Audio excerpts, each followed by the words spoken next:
If you live in Ottawa, you know that last night it snowed 40 to 45 centimeters of snow, and today my mom is making me shovel it all, so this will be a very painful journey. Also, I would just like to say, I was having a sniffling noise today and I was very sick, but that did not stop me.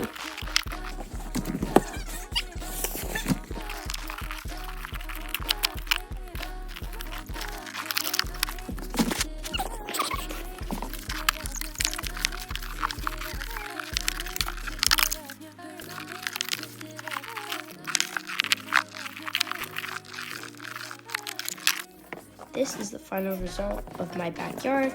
It took me 60 minutes and 40 seconds. If you guys want me to make a slide in my backyard, like and comment. I don't want to go through this again.